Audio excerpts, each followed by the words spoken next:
Sekejap. Okey, dah mula record. Okey, Assalamualaikum dan selamat pagi. Okey, jadi hari ni kita akan masuk bab 8. Okey, bab 8 ni adalah di bawah tema 2. Okey, dalam biologi tingkatan 4 ni, kita tema kedua adalah berkaitan dengan fisiologi manusia dan haiwan. Okey, jadi ada sekejap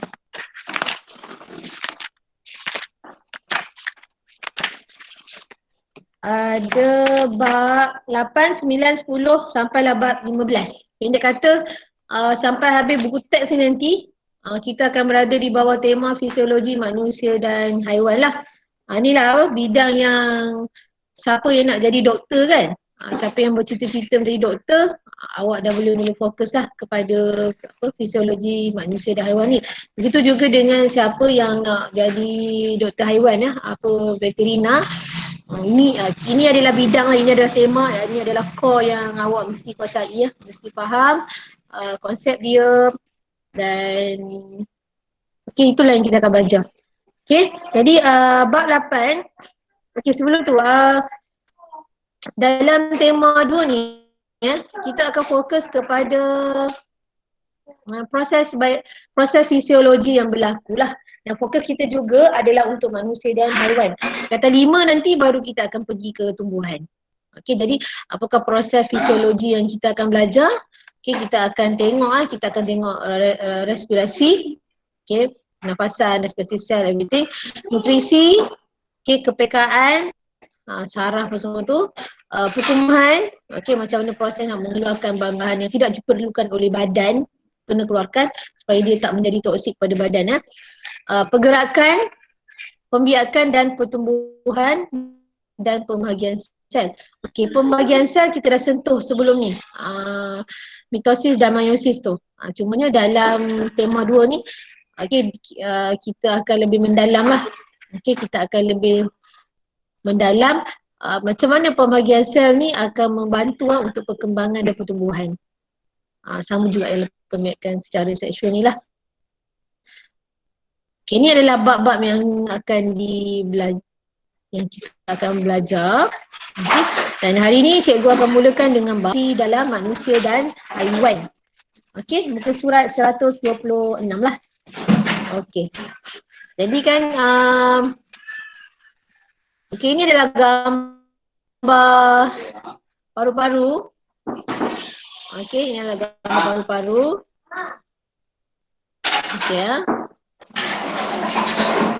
Ini adalah trakea.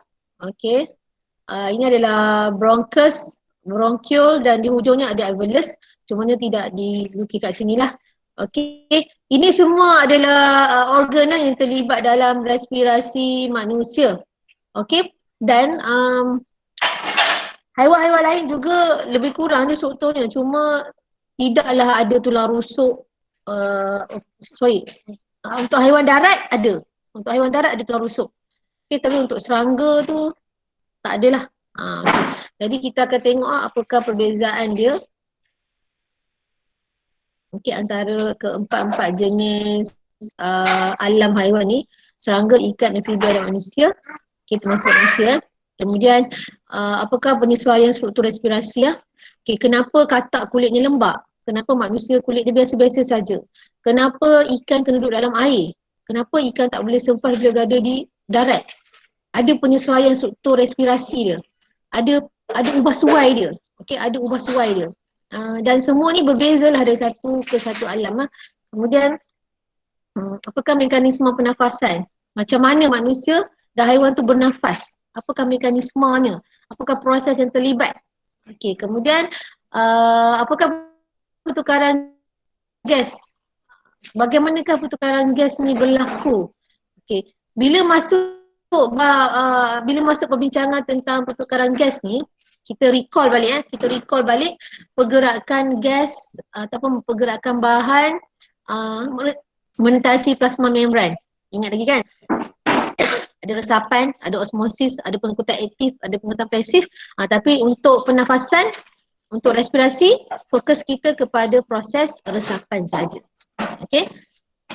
Kemudian sama juga, kita akan guna konsep yang sama juga untuk membincangkan pengangkutan gas respirasi dari paru-paru ke tisu dan dari tisu ke paru-paru, dan apakah isu kesihatan yang berkaitan lah. Okey. Yang berkaitan dengan sistem respirasi manusia. Okey, jadi hari ini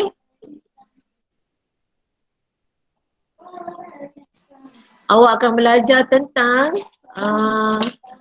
struktur respirasi dalam serangga ikat amfibia dan manusia dan memeliharkan penyesuaian struktur respirasi dan fungsinya bagi pertukaran gas manusia dengan haiwan, dan bandingkanlah, kalau sempat kita akan banding dan bezakan antara struktur respirasi manusia dan haiwan. Okey. Ada ni. Okey, jadi muka surat 128, jenis sistem respirasi. Okey, struktur respirasi dan penyesuaiannya dalam pertukaran gas. Okey. Jadi semasa di tingkatan 3, awak telah pun didedahkan dengan organ respirasi dan sistem pernafasan manusia dan haiwan lah.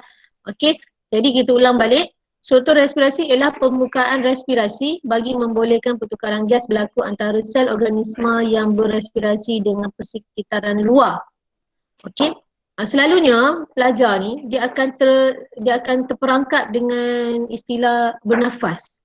Dia rasa respirasi tu sama macam bernafas.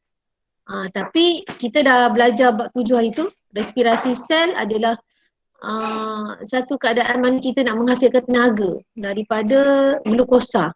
Okey. Respirasi ni sebenarnya merangkumi proses nak masukkan oksigen. Okey, nak masukkan oksigen ke dalam badan kita. Jadi proses nak masukkan oksigen ke dalam badan tu, tu yang bernafas tu. Tapi student lah dia selalu terperangkap dengan respirasi dan pernafasan. Sebenarnya pernafasan ada di dalam respirasi. Kenapa?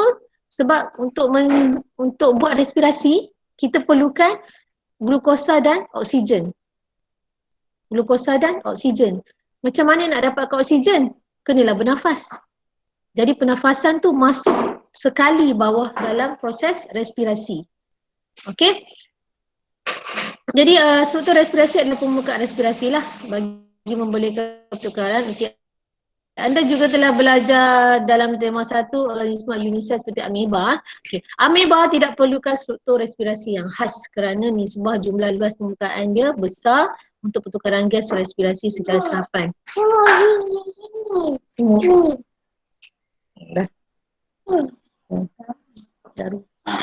Okey ameba saiznya kecil, tapi jumlah luas permukaan total surface area dia kepada isi padu dia tu, luas permukaan dia lebih besar daripada isi padu badan dia sendiri. Jadi dia tak perlukan struktur yang khas lah. Jadi dia boleh terus melakukan pertukaran gas respirasi secara resapan saja. Okey, dengan air yang berada di sekeliling dia. Okey. Nisbah jumlah luas permukaan pada isi padu JLP per I ataupun total surface area per volume samalah, tapi yang tu English ni bahasa Melayu. Jumlah luas permukaan per isi padu ni, nisbah dia bergantung pada saiz organisma. Contoh kita ni luas permukaan kita ni, kulit lah pendek kata. Nisbah dia kepada isi padu, kita punya berat kecil. Jadi kita perlukan struktur respirasi yang khas. Okey, berbanding dengan ameba, luas permukaan dia lebih besar daripada berat dia sendiri. Jadi total surface area dia ataupun jumlah luas permukaan dia per dengan berat dia tu, isi padu dia tu jauh berbeza. Maka dia adalah organisma yang tak perlukan struktur respirasi yang khusus. Okey.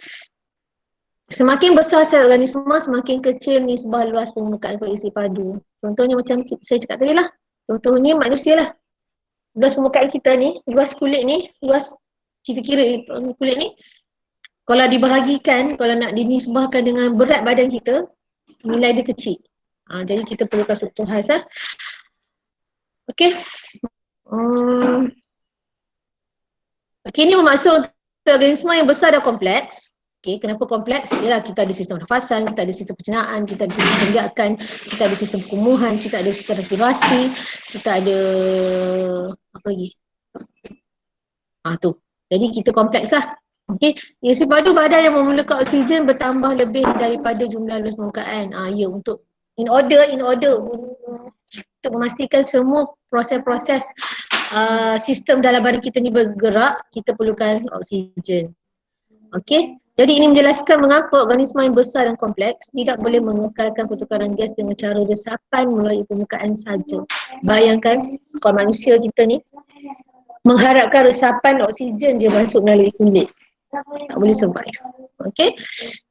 Jadi organisma besar-besar memerlukan struktur respirasi khas untuk pertukaran gas yang cekap. Okay, jadi macam mana struktur ni beradaptasi? Macam mana dia berubah? Okey, jadi inilah ciri penyesuaian struktur respirasi untuk organisma bersaiz besar. Pertama, JLP per I yang besar, okey, nisbah jumlah luas permukaan kepada isi padu yang besar untuk pertukaran gas respirasi yang cekap. Kena ada nisbah yang besar. Kemudian, struktur respirasi mesti nipis, iaitu setebal satu sel yang memudahkan resapan gas respirasi berlaku. Okay. Kemudian permukaan struktur respirasi mestilah sentiasa lembab. Kenapa? Untuk membenarkan gas respirasi melarut di dalamnya. Kemudian struktur respirasi dilengkapi jaringan kapilari darah kecuali serangga. Okay. Kenapa? Untuk membenarkan pengangkutan gas respirasi yang cekap. Okey, struktur respirasi yang nipis. Permukaan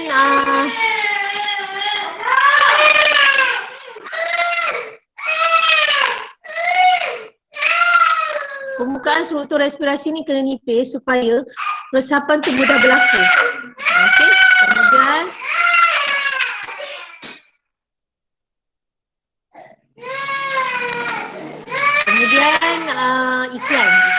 iklan sekejap.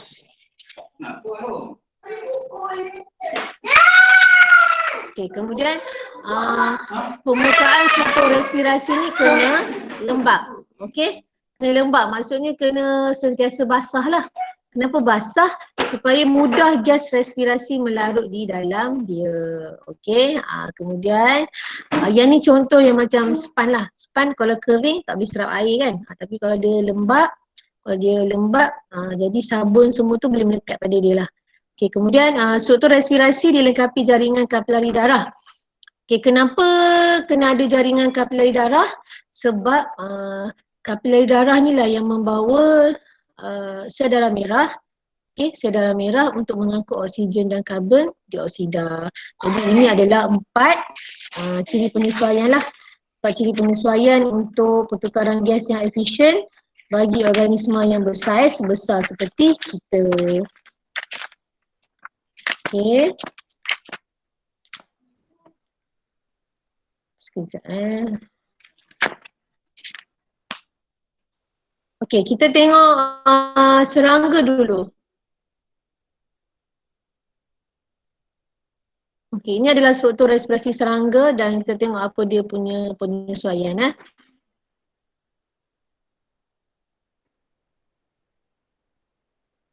Okey, ni adalah serangga. Okey, sistem pernafasan serangga adalah sistem trakea. Okey, sistem trakea. Ni trakea daripada sini sampai bawah. Okey. Jadi dalam sistem trakea ni ada liang kecil pada thorax dan abdomen serangga iaitu spiracle. Tepi badan ni macam ni contoh belalang ataupun lipas. Tepi badan dia tu kalau awak katakan awak terpijak lipas kan. Terpijak lipas, betul awak tengok dia punya tahi terkeluar kan. Sebenarnya bukan tahi terkeluar, tu adalah bendali badan dia keluar ikut tepi-tepi badan tu. Tepi-tepi tu. Kalau korang perasan lah. Okay. Tu sebenarnya adalah spiracle. Dia ada liang kecil. Liang kecil ni berada pada sepanjang thorax dan abdomen serangga lah. Okay, jadi apa fungsi spiracle ni? Spiracle ni yang membolehkan udara masuk ke dalam sistem tiup udara iaitu sistem trakea. Jadi oksigen ni Bukan oksigen, udara masuk, keluar masuk ke dalam sistem trakea ni melalui spirakel ni, melalui bukaan spirakel ni. Okey. Dan trakea ni dia akan bercabang untuk membentuk salur yang lebih halus yang kita akan panggil sebagai tracheol. Trakea, tracheol. Tracheol kecil daripada trakea. Okey. Tracheol tracheol merupakan permukaan respirasi. Jadi permukaan respirasi untuk serangga adalah tracheol, bukan trakea. Jadi apakah ciri-ciri tracheol ni? Pertama, tracheol bilangan dia adalah sangat-sangat banyak. Jadi bila dia banyak, maka luas permukaan dia juga adalah besar lah. Dia banyak, jadi permukaan dia besar. Dinding tracheol nipis dan lembab. Nipis supaya kadar resapan berlaku dengan cepat. Lembab supaya efisien. Okey. Jadi ini membolehkan gas oksigen meresap ke dalam sel, manakala karbon dioksida meresap keluar dari sel ke dalam tracheol dengan cepat. Okey, kata kunci kat sini adalah cepat. Kemudian sesetengah serangga mempunyai kantung udara dalam sistem trakeanya. Kantung ini berisi udara untuk mempercepatkan penghantaran gas respirasi semasa pergerakan badan yang cergas. Okey. Jadi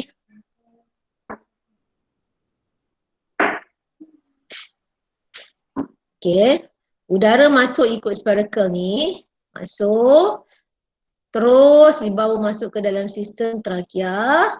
Dari trakea ni akan hantar udara ni pergi ke tracheol, dan tracheol ni akhirnya akan bukan bersambung, dia akan melekat kan. Dia akan bersentuhan lah, dia akan bersentuhan dengan sel-sel badan serangga tu. Jadi oksigen masuk, dia masuk, dibawa ke dalam sistem trakea, dibawa ke dalam tracheol dan akhirnya akan meresap ke dalam sel-sel badan ni. Dan digunakan oleh mitokondria untuk hasilkan tenaga. Kemudian karbon dioksida yang terhasil daripada proses respirasi sel ni akan dihantar semula daripada sel badan meresap masuk ke dalam tracheol. Ingat tracheol ni nipis dan lembab dan akan dihantar balik ke dalam trakea dan akhirnya akan dikeluarkan balik melalui spirakel ni. Faham itu adalah sistem trakea dalam serangga lah. Kemudian untuk ikan pula,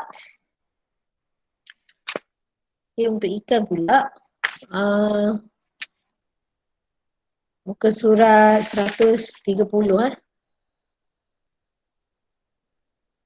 struktur respirasi ikan dan penyesuaiannya.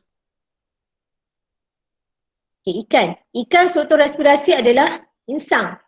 Kalau serangga tadi, tracheol. Kalau ikan, insang. Insang terdiri daripada barisan filamen yang disokong oleh lengkung insang.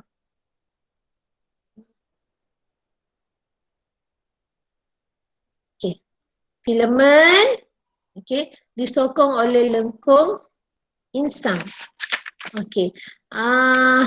Itu pengetahuan awak. Lengkung insang ni memang 4 je ada. Carilah ikan apa pun, 4 saja. 4 saja. Lengkung insang dia ada filamen. Filamen ni kenapa kita panggil dia sebagai struktur respirasi? Sama macam serangga tadi. Pertama, dia adalah nipis. Membran insang ni adalah membran filamen ni, filamen ni dia ada unjuran nipis, dan pipih. Ni unjuran nipis dan pipih. Unjuran nipis dan pipih ni kita panggil sebagai lamela. Ni lamela ni ada kapilari, ni ada arteri, ni ada vena. Bilangan filamen dan lamela ni banyak memberikan luas permukaan yang besar dan proses pertukaran gas yang cekap. Lamela ni ada banyak sangat pada filamen. Itu baru pada satu filamen. Jadi filamen pada ikan ni banyak mana? banyak. Jadi bila banyaklah filamen bermaksud banyaklah lamela, bermaksud luas permukaan juga akan bertambah. Okey, bila luas permukaan bertambah, maka banyaklah resapan oksigen dan karbon dioksida tu boleh berlaku. Okey, kemudian membran lamela ni nipis. Nampak nipis Okey, nipis jadi bolehlah cekaplah pergerak resapan gas oksigen dan karbon dioksida tu boleh berlaku dengan pantas, dengan cekap. Dan ada banyak kapilari darah. Okey, dalam serangga tadi, cikgu tak sentuh pasal kapilari darah. Sebab serangga memang tak ada kapilari darah. Okey, serangga dia ada hemolim. Dia tak ada hemoglobin. Dia bukan macam haiwan lain. Dia bukan macam manusia yang darahnya berwarna merah, yang darahnya bergerak dalam salur darah yang dipanggil arteri dan vena. Tapi untuk serangga dia tak ada benda tu. Sebab tu awak penyek lalat, awak penyeklah lipas, awak penyeklah belalang, awak tak akan jumpa darah yang warna merah. Yang awak akan jumpa adalah cecair ataupun bendalin yang warna kuning-kuning tu. Itu hemolim lah. Okey. Tapi kalau kita tampar nyamuk, ada darah. Bukan darah nyamuk itu adalah darah orang yang nyamuk tu gigit. Okey. Beza Okey.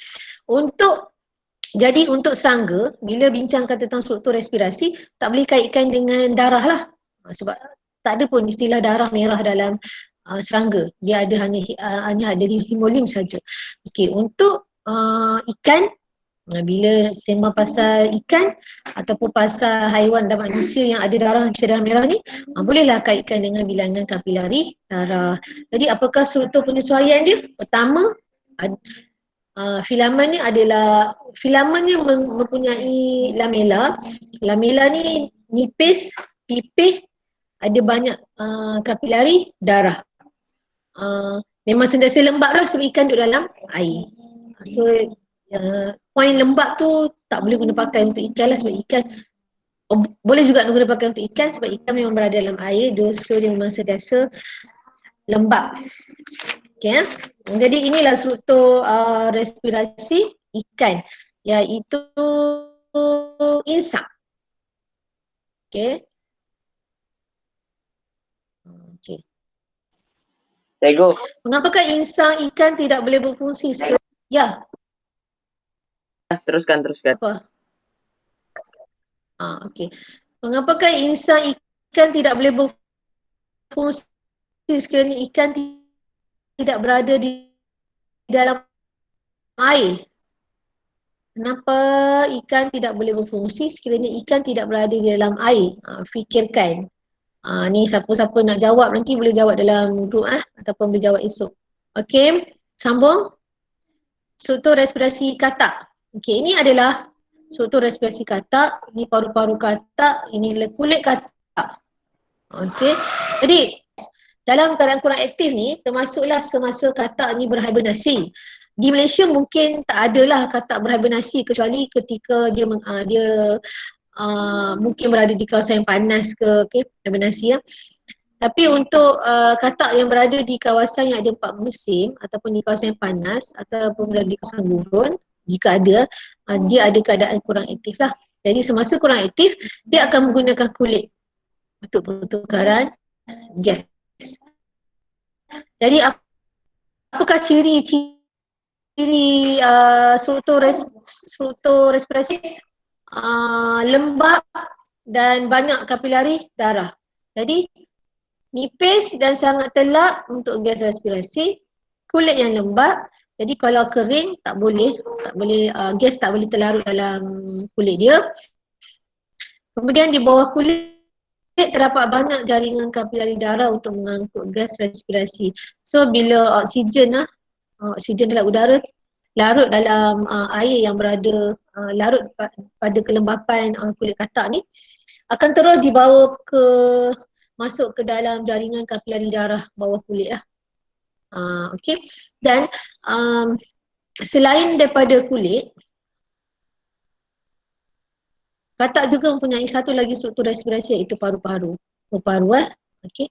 Jadi permukaan paru-paru katak berlipat-lipat untuk menambahkan jumlah luas permukaan bagi pertukaran gas. Berlipat-lipat maksudnya bertindih-tindih lah. Okey. Membran peparu nipis, memudahkan resapan gas respirasi. Dinding peparu sentiasa lembab, sama je point nipis, lembab dan banyak jaringan kapilari darah. Sama macam ikan tadi. Nipis, pipih, banyak jaringan kapilari darah. Okey. Apa lagi tadi? Tracheal. Tracheal pun sama. Nipis, lembab juga. Dia tak ada jaringan kapilari darah. Okey, ini adalah struktur respirasi katak, ada dua kulit dan paru-paru. Kemudian last sekali adalah berkenaan dengan manusia. Okey. Kita ada alveolus, kita ada bronchiole dan kita ada bronchus. Okey. Jadi struktur respirasi manusia adalah alveolus. Struktur respirasi ikan, insang. Struktur respirasi serangga, tracheal. Struktur respirasi katak, kulit dan peparu. Struktur respirasi manusia, alveolus. Apakah ciri-ciri dia? Sama saja. Lembab, nipis, setebal satu sel. Banyak jaringan kapilari darah. Ada jumlah luas permukaan yang besar. Maksudnya bilangan alveolus ni banyak. Oh ya, cikgu tak terangkan ni kan. Okey, untuk katak, luas permukaan besar, okey, bila peparu dia berlipat-lipat. Kemudian untuk ikan, luas permukaan dia besar, banyak sebab filamen dengan lamela dia banyak. Okey. Untuk melalang, bilangan tracheal dia banyak dan luas permukaan dia besar. Ada point, semua ada point masing-masing kan, termasuklah untuk manusia. Dan untuk manusia kita fokus kepada alveolus. Bilangan alveolus ni sangat-sangat banyak, maksudnya dia sangat-sangat kecil. Tapi bila dia banyak, jadi jumlah luas permukaan ni jadi besar lah. Okey. Dinding alveolus sentiasa lembab. Sentiasa lembab. Orang yang suka hisap rokok, okey, orang yang suka hisap rokok, ada kebarangkalian paru-paru dia jadi sedikit kering lah.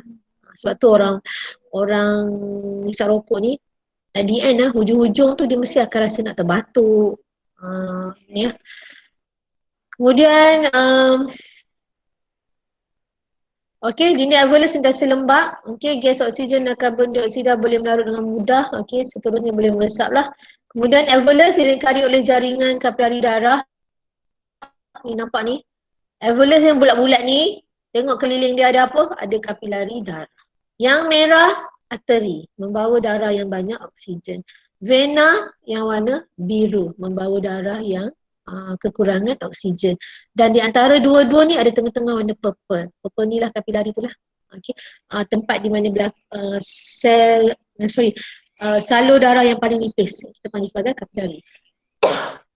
Kemudian dinding alveolus nipis, iaitu setebal satu sel saja, memudahkan proses resapan gas. Jadi baik pada serangga, ikan, katak, manusia, semuanya menggunakan proses resapan gas. Baik pada sistem tracheal, baik pada insang, baik pada kulit, baik pada paru-paru, baik pada alveolus, semuanya menggunakan proses resapan gas daripada kawasan yang banyak ke kawasan yang sedikit. Ingat kita dah mula kaitkan dengan bab 3 ingat tu. Dia adalah pengangkutan yang pasif. Okey. Jadi apakah perbandingan dan perbezaan struktur ni? Okey, persamaannya ada 4 poin lah. Pertama, jumlah luas permukaan yang besar. Okey, kemudian semua ini adalah nipis. Bila nipis, resapan gas berlaku dengan cepat. Dan semuanya adalah lembab. Kenapa lembab? Supaya nak membenarkan gas respirasi melarut ke dalam dia. Dan semuanya ada jaringan kapilari darah kecuali serangga lah. Okey, jadi membenarkan pengangkutan gas respirasi yang cepat. Banyak kapilari darah, bermaksud banyaklah darah dalam dia, bermaksud cepatlah gas-gas oksigen dan karbon dioksidanya diangkut. Okey, dan perbezaan dia ada di sini. Untuk serangga, pakai tracheol, ikan pakai filamen dengan lamella, katak ada dua, pakai paru-paru dengan kulit, manusia kita ada alveolus. Ni perbezaan ni, yang ni sajalah. Pada serangga kita panggil tracheol, sistem dia tracheol, ikan filamen dan lamella insang, katak kulit dan paru-paru, manusia adalah alveolus. Inilah dia punya perbezaan dan perbezaan antara keempat-empat organisma ni. Tapi persamaan dia macam yang tadi juga. Mesti bila jumpa soalan macam ni memang tak lari, empat benda ni memang takkan lari. Luas permukaan, nipis, lembab, banyak kapil darah. Pusinglah soalan macam mana pun, ini 4 poin ni mesti ada. Luas permukaan yang banyak, struktur respirasi mesti nipis, mesti lembab, mesti banyak jaringan kapilari darah. Luas permukaan kena banyak supaya pertukaran gas dia cekap. Struktur mesti nipis supaya mudah resapan gas berlaku. Struktur mesti lembab supaya mudah gas respirasi larut dalam dia. Mesti ada banyak kapilari darah kecuali serangga lah. Okey, untuk membenarkan pertukaran yang cepat. 4 poin ni tak boleh lari, mesti ada. Yang berbeza, yang ni je lah. Kalau serangga namanya tracheol, kalau ikan namanya insang, iaitu adalah filamen dengan lamella. Kalau katak namanya kulit berparu, kalau manusia namanya alveolus. Itulah. Okay, itu je perbezaan dia. Persamaan yang empat-empat tu mesti ada. Dia pusinglah soalan macam mana pun, itulah jawapannya. Takkan ada jawapan yang lain lah. Okay. Cikgu rasa macam banyak je kan kita dah belajar ni. Boleh ke kita berhenti di sini? Kita sambung esok? Boleh cikgu. Boleh?